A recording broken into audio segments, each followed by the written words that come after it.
Good morning students, कैसे हो। आज अपन अपना जो रीजनिंग का टॉपिक चल रहा था ओड मैन आउट, उसका लास्ट वीडियो पढ़ेंगे, लास्ट टॉपिक पढ़ेंगे कि जो अपन ने 4 प्रकार पढ़े थे, आज उन चारों के बारे में अपन चर्चा करेंगे। अपन ने 4 टाइप के क्वेश्चन कर लिए, तो आज चारों का रिवीजन करेंगे इसमें।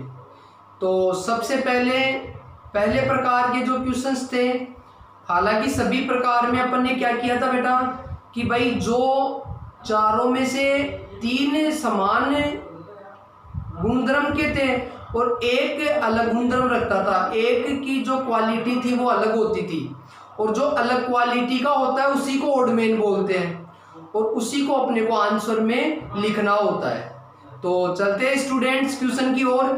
तो इधर देखें, पहला क्वेश्चन मैंने लिखा है चावल, गेहूं, चना और मूंगफली। आपको ये बताना है कि इसमें से ऑड मैन कौन है, भिन्न कौन सा है। चारों में से भिन्न ऑप्शन आपको टिक करना है। तो सभी के दिमाग में आ गया होगा चावल, गेहूं, चना और मूंगफली। तो कौन सा दिमाग में आ रहा है बेटा?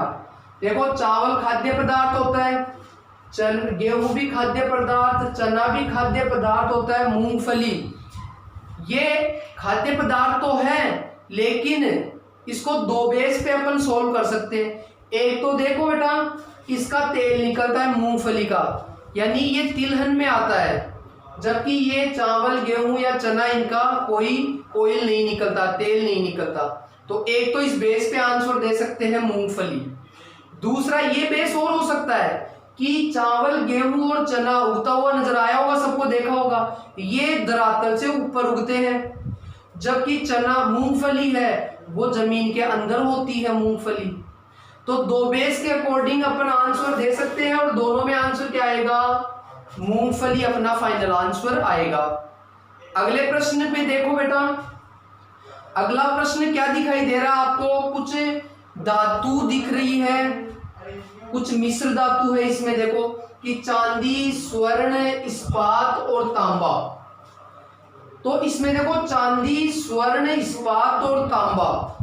तो आपने धातु और मिश्र धातुओं के बारे में पढ़ा होगा कि एक तो धातु जो डायरेक्ट निकलती है, एक मिश्र धातु यानी जिसको मिलाकर अपन 2 या 2 से अधिक धातुओं को मिलाकर कोई नई धातु बना देते हैं, उसको अपन मिश्र धातु बोलते हैं। तो इनका आपको नॉलेज होना चाहिए, नहीं है तो इनके बारे में आप नेट पर सर्च कर सकते हैं या कोई साइंस की बुक में पढ़े इन चीजों को, क्योंकि इनसे रिलेटेड क्वेश्चन बना देता है इसमें।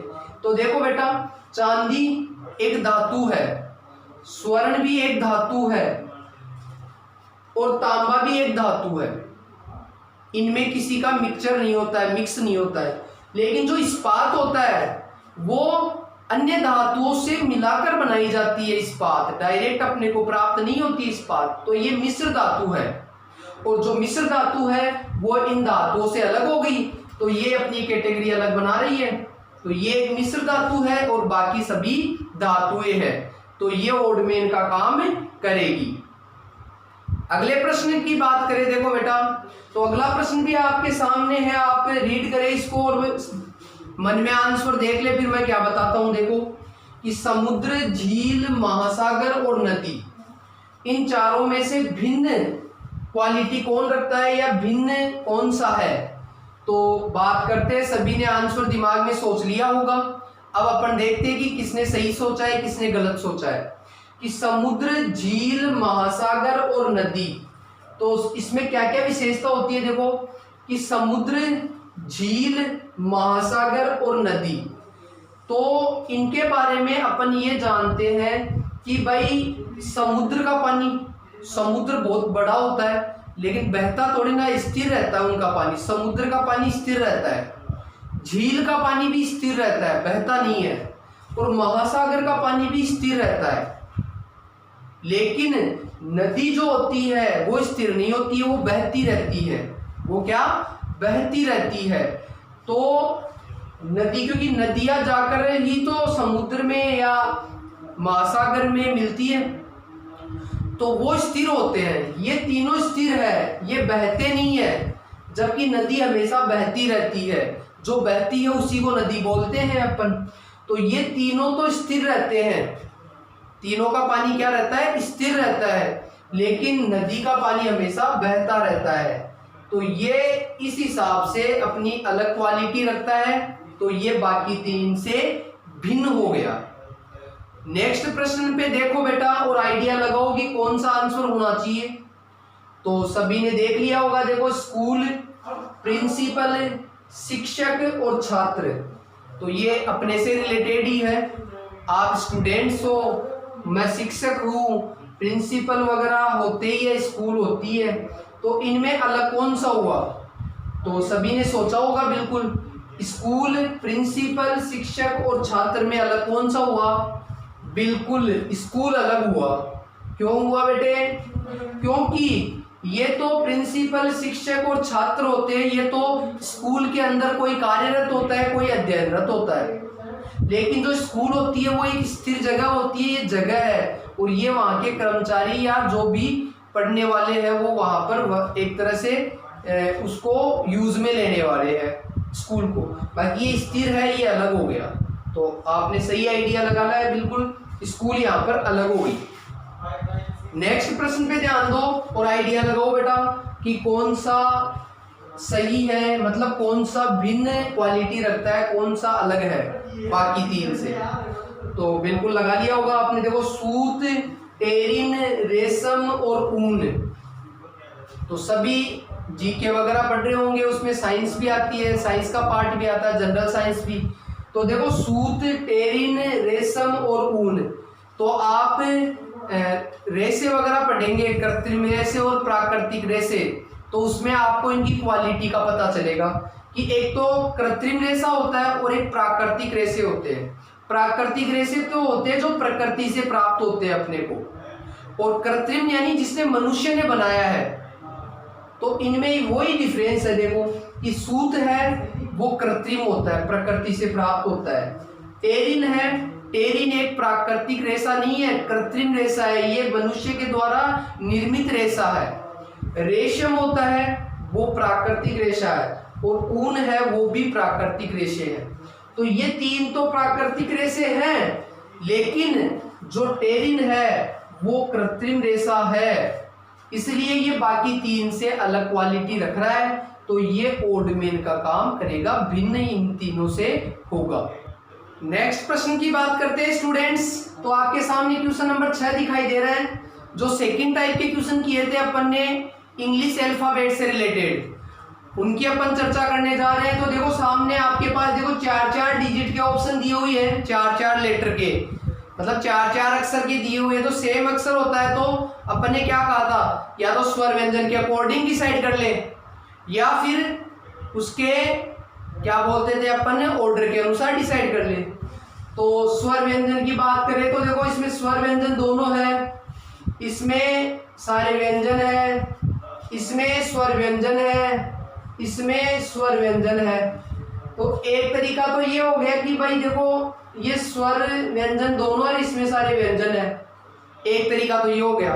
दूसरा तरीका क्रम और देख लें, क्योंकि ज्यादातर जब सेम होते हैं तो क्रम को ज्यादा इंपॉर्टेंस दिया जाता है, क्रम नहीं होगा तो स्वर व्यंजन पे चलेंगे। तो जैसे ए कितने नंबर पे आता है, 1 नंबर पे, डी 4 नंबर पे, जी 7 नंबर पे और जे 10 नंबर पे। इनका क्रम देख लो, P 16 number, S 19 number, V 22 number और वाई 25 नंबर।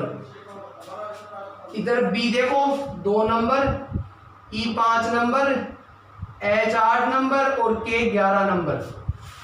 और लास्ट देखो के तो 11 number, M 13 number, O 15 number और क्यू 17 नंबर। तो क्रम के अकॉर्डिंग देखे तो दे इन पे कितना डिफरेंस हुआ, ये +3 हो रहा है, 3 बढ़ रहा है 1 से, 1 + 3 4, और इसमें देख लो 16 + 3 9, इसमें देख लो 2 + 3 5, और इसमें देख लो 11 + 2।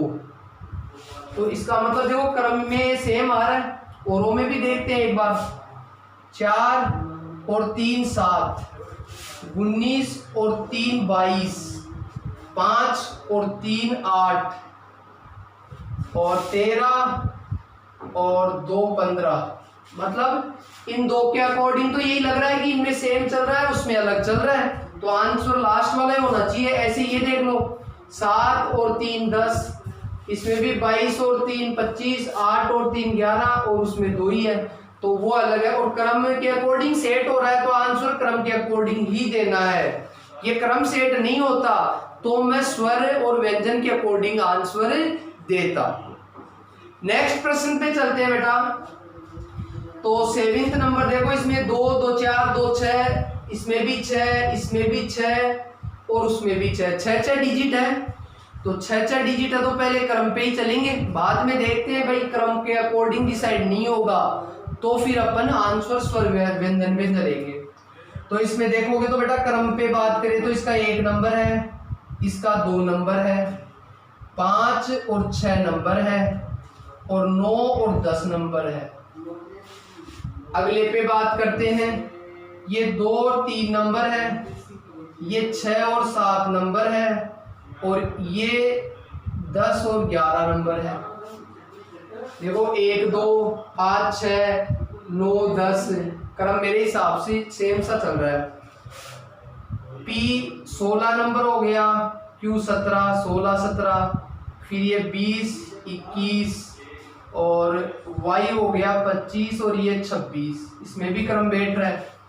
T 20 U 21 20 21 और XY का मतलब 24 और 25 हो गया और BC का मतलब 2 और 3 हो गया।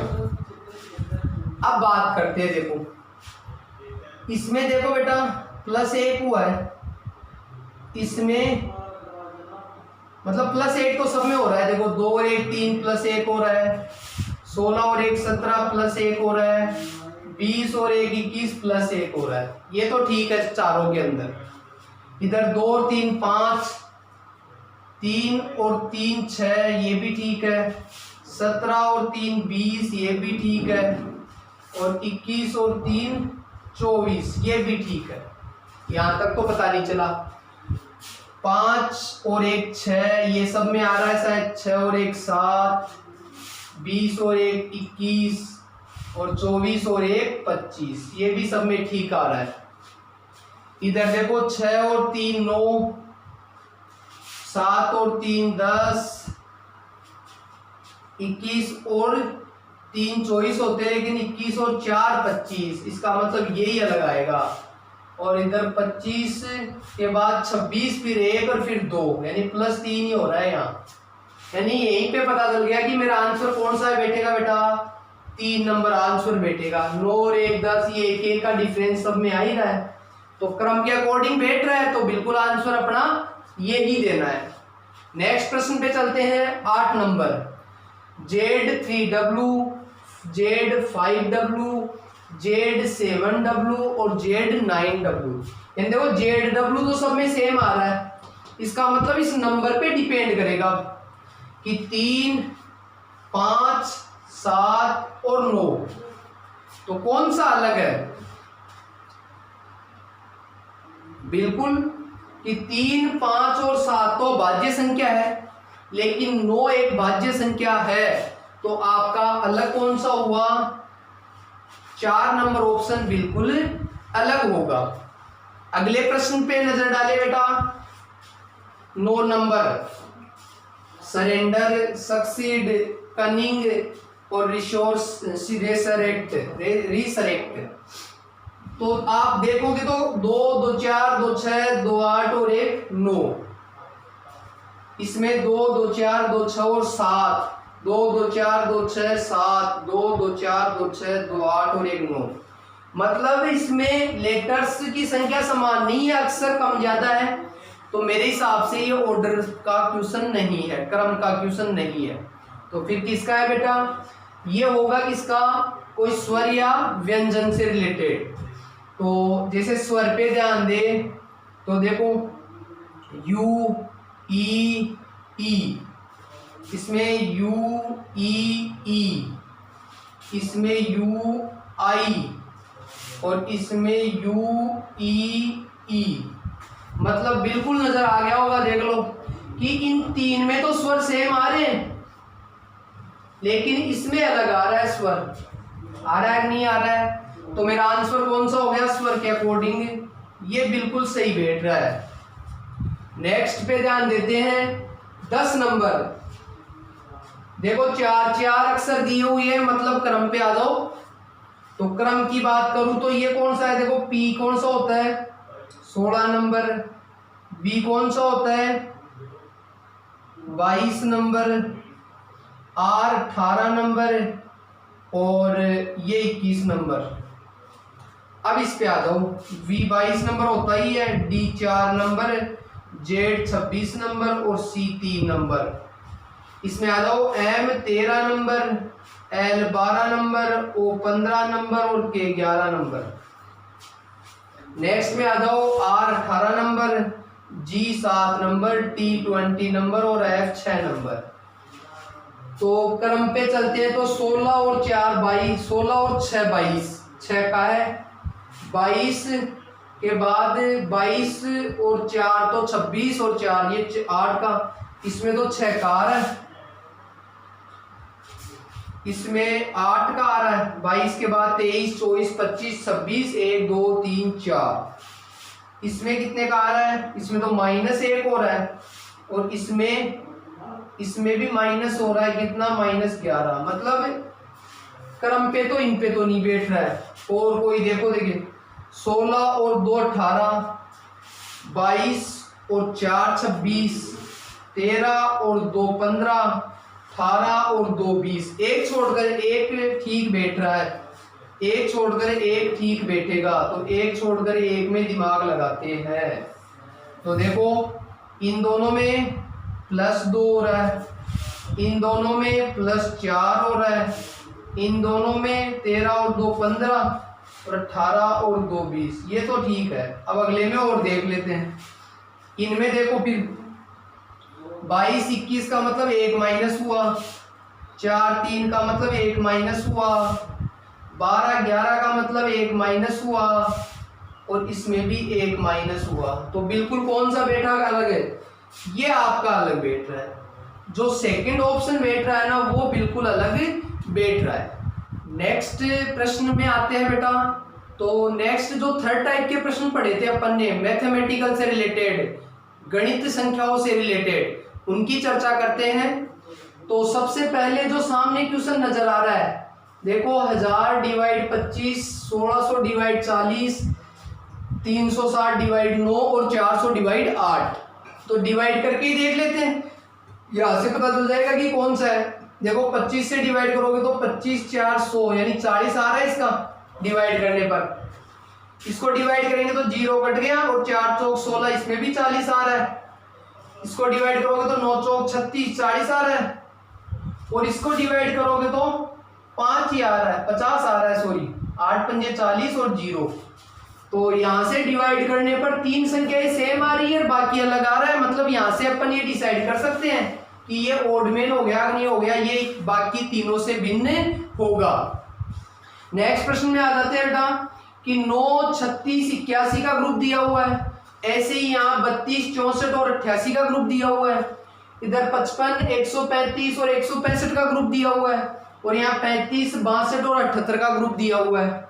तो इसमें अलग कौन सा है वो देखना है। तो आप जब गौर से देखोगे तो ये तीनों देखो 9 से डिवाइड हो रहे हैं, मतलब तीनों में 9 का भाग जा रहा है, मतलब तीनों में किसी एक समान संख्या का भाग जा रहा है। 3 का भी जा रहा है, क्योंकि 9 का जाता है तो 3 का तो कंफर्म जाएगा। इसमें देखो बेटा पहली तो सम है तो 2 का जा रहा है, सभी में 2 का जा रहा है कि नहीं जा रहा है, और शायद 4 का भी जाएगा, पूरा 4 का भी जाएगा। मतलब इसमें भी तीनों संख्या में किसी एक संख्या का भाग जा रहा है। इसमें देखो 5 5 5 नजर आ रहा है, तो 5 से डिवाइड हो रहा है, तीनों के तीनों 5 से डिवाइड हो रहे हैं। मतलब ये देखो 9 से डिवाइड हो रहा है, ये 2 से या 4 से हो रहा है, ये 3 या 9 से हो रहा है, दोनों से। ये 5 से डिवाइड हो रहा है, और ये देखो तीनों किसी एक संख्या से डिवाइड हो रही है क्या? देखो देखें, बिल्कुल नहीं हो रहा है। ऐसी कोई संख्या नहीं है कि तीनों में पूरा भाग जाए। तो इनमें तो ऐसी संख्याएं हैं जो किसी एक संख्या से भाज्य हो रही है, लेकिन इसमें तीनों संख्याएं किसी एक संख्या से भाज्य नहीं हो रही है, तो ये इसका विषम पद हो गया, ये इससे भिन्न हो गया बाकी तीनों से।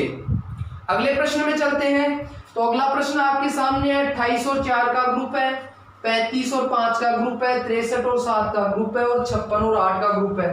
तो कौन सा ग्रुप अलग होगा? तो यहां देखें अपन, तो क्या हो रहा है देखो कि 28 4 का गुणज है क्या? बिल्कुल है। 28 को मैं 4 × 7 लिख सकता हूं, यानी ये संख्या इसका गुणज हो रही है। इसमें भी देखो 35 है, वो 5 का गुणज है, यानी इसको 5 × 7 लिख सकता हूं। और इधर इसमें ये 7 का गुणज है क्या? 7 का गुणज है क्या? 7, यानी 7 × 9 लिख सकता हूं, ये भी 7 का गुणज है। और ये 8 का गुणज है क्या? तो इसको 8 × 7 लिख सकता हूं, यानी देखो ये 8, ये 7, ये 5 का गुणज लिया, इसमें 4 का गुणज लिया। तो 4 × 7, इंटू में देखो 7 आ रहा है, लेकिन तीनों के साथ आ रहा है इंटू में, तो लेकिन इसके इंटू में क्या आ रहा है? 9 आ रहा है, नहीं आ रहा है। मतलब ये 4 का गुणज है 4 × 7, ये 5 का गुणज है 5 × 7, ये 8 का गुणज है 8 × 7, लेकिन ये 7 का गुणज तो है, लेकिन 7 नहीं आ रहा है यहाँ पर। 7 × 9, तो ये भिन्न हो गया, नहीं हो गया? ये बाकी 3 से भिन्न हो गया। नेक्स्ट आओ, 16 - 40, इस प्रकार माइनस वाला क्वेश्चन पढ़ा था अपन ने, तो माइनस करके देख लेते हैं पहले तो क्या आ रहा है। जैसे 16 में 40 माइनस करोगे तो माइनस का कितना हो गया बेटा? 24 हो गया। इसमें माइनस करोगे तो माइनस का 30 हो गया। ये माइनस करोगे तो माइनस का कितना आ गया? 5 - 2 3, 5 - 2 3, 33 आ गया। इसको माइनस करोगे तो देखो 8 - 2 6 आ गया, और 2 - 1 1, माइनस का 16 आ गया। तो कुछ आइडिया लग रहा है कि इसमें कोई ऑड या इवन वाला कोई भी सिस्टम नहीं है कि कोई भिन्न नजर आए, क्योंकि एक चीज जरूर हो सकती है कि ये समार है, ये भी समार है, लेकिन ये कंफर्म करने के लिए कोई दूसरा आइडिया देखते हैं एक बार। दूसरा आइडिया ये देखें, जैसे एक काम करते हैं अपन, जैसे 40 को मैं 16 से डिवाइड करूँ तो क्या आएगा? ये 4 से डिवाइड हो जाएगा, 10, 4 × 16, ये 2 से होगा तो 5/2 आ रहा है। इसको देखो 50 को 20 से डिवाइड करो, देखिए तो ये 5/2, ये बनता हुआ नजर आ रहा है, सेम आ रहा है। देखो ये 55 को 22 से डिवाइड करो, देखिए 11 5 55, 11 दूनी 22, ये भी सेम आ रहा है। और 28 को 12 से डिवाइड करो तो 7 चौक 28, 4 × 12, 4 से काट दिया, तो ये ठीक बैठ रहा है, ये 5/2 5/2 5/2, लेकिन ये अलग आ रहा है। माइनस में तो कोई फिक्स वैल्यू नहीं दिख रही थी, लेकिन इसमें बिल्कुल ये अलग आ रहा है, तो ये अलग होगा बिल्कुल। नेक्स्ट देखो बेटा, लास्ट जो 15वां क्वेश्चन नजर आ रहा है इसका, वो है 121, 9, 196 और 114। तो क्या नजर आया? 121 को याद आ गया होगा, 11 का स्क्वायर होता था, 9 3 का स्क्वायर सबने याद कर लिए होंगे। 196 किसका होता है बेटा? बिल्कुल 14 का होता है, और 114 किसी का होता नहीं है। तो ये तो सारे स्क्वायर नजर आ रहे हैं, बाकी ये स्क्वायर नजर नहीं आ रहा है, तो ये ऑड में हो गया नहीं हो गया? तो इस प्रकार, और बाइक की डायग्राम वाला आपको खूब समझा दिया था डायग्राम में, तो आपको देख के ही समझ में आ जाएगा। तो ये अपनी इस पूरी ऑड मेन आउट का पूरा रिवीजन हो गया है। इसको आप अच्छे से रिवाइज करें, और मंडे टेस्ट में जो लग रहा है उसमें ये यहाँ तक आएगा, तो ये तैयारी करें। Okay, thank you.